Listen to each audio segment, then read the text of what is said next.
little follow-up on the brake calipers and so forth on the 94 Chrysler Concorde, which I assume to be the same for like the 10 years of models that they were produced. But if you look at the caliper and how it sits up there, the top ear on the caliper to the caliper assembly has an ear on one side of the caliper, so it's going to go behind the assembly there. But if you look on the bottom there, that ear is, it's not duplicated on the other side of the caliper, so it's just going to sit on the edge there. Okay, the guide pins are going to hold this in place.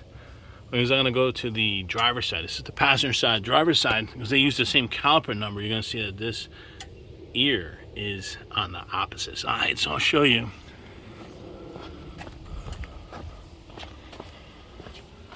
Alright, so I said opposite side. Remember, the passenger side, the ear was on top.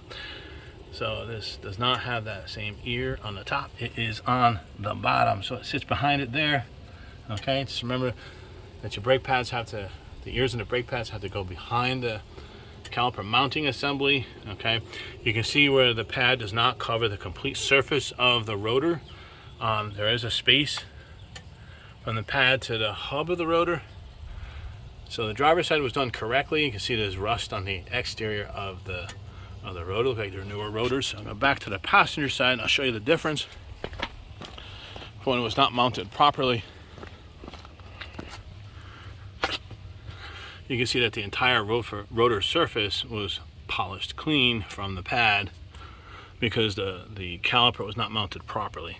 The ears on the bottom of this, if you didn't catch my other video, ears of the brake pad were behind the mounting assembly. So it caused a grinding sound on top because it was rubbing against the caliper.